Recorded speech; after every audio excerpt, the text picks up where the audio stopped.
ഉണ്ണിയേട്ടനെ ചേച്ചിയുടെ പ്രേമം തോന്നി തുടങ്ങിയിട്ടുണ്ടോ? ആ പുത്തൻവേളി ആളത്ര ശരിയല്ലെന്ന്.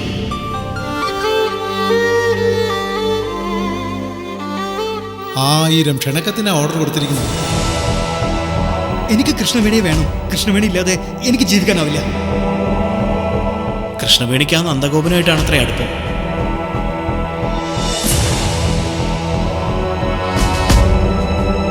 കൃഷ്ണവേണി നിനക്ക് യോജിച്ചവളല്ല. ദേവകി, എന്തൊക്കെ സംഭവിച്ചിട്ടുണ്ടെങ്കിലും അതിനൊക്കെ പരിഹാരം കാണാൻ ഞാൻ ഒരുക്കമാണ്.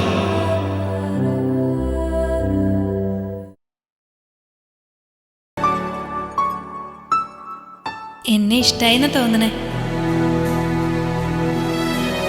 നീ വിളിച്ചു കൂവുന്ന നുണകൾ കേട്ട് പിന്മാറുന്നവരല്ല ഞാൻ. എന്നെ എന്തിനെങ്ങനെ അവിശ്വസിക്കുന്നേ? മുൻകൂട്ടി തയ്യാറാക്കിയ പല പദ്ധതികളും അവർ തമ്മിൽ ഉണ്ടായിട്ടുണ്ടാവും. നിശ്ചയിച്ചുറപ്പിച്ച കല്യാണത്തിൽ നിന്ന് പിന്മാറാനുള്ള കാരണം വ്യക്തമായിട്ടും എനിക്കറിയണം.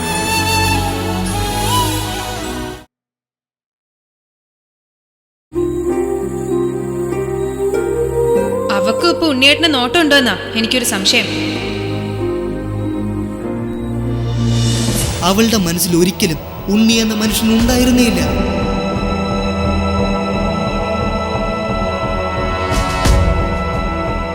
നന്ദനോട് അവക്കൊരു മമതയുണ്ട്.